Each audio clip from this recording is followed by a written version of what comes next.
Mapagpalang araw sa lahat. Guys, ito po yung Click Standard Edition, version 4. Tara, tinig nyo ako pag nakasakay na ako sa iyo.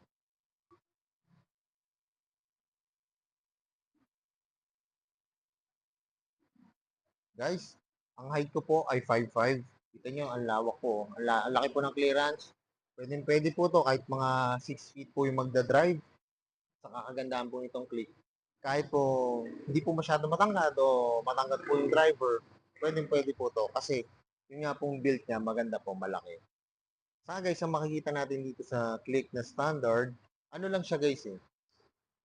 Nung na-review ko po itong Smart Edition, ang pagkakaiba lang po nito, ano siya, yung Smart Edition po, keyless, the remote. Ito naman po, may susi. Saka ang karaniwan labas po ng ganitong Standard Edition, puro glossy po siya.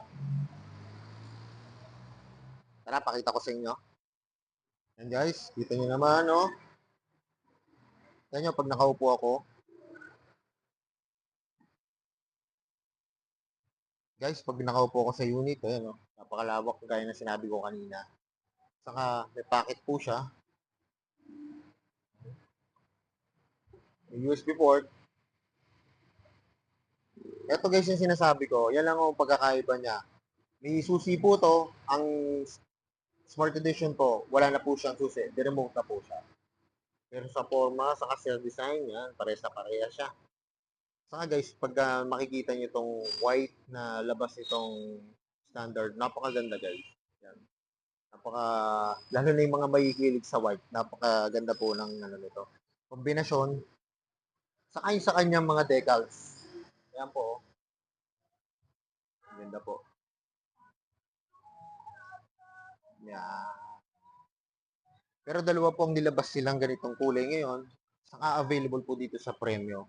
Ito po white, option, gray. Dalawa po yung available na kulay nila. Kaya kung naghahanap po kayo ng scooter ngayon guys, pasyalan nyo na agad habang may stock pa po sila. Kasi napakarami po dito. Naghahanap, saka nagkakaubusan po agad itong Click version 4. Saka guys, info ko lang sa inyo. Dito po kasi sa Premio, napahid po sila ng cash. Kaya kung kukuha po kayo ng cash na unit, yan, pwede na po. Lalo na po itong Click. Yan. So yun guys, hanggang dito na lang. Pa-like and share and subscribe po sa aking YouTube channel. Pa-support po ng aking channel. Gaya ng lagi sinasabi, ingat po palagi. Ride safe always and God bless po.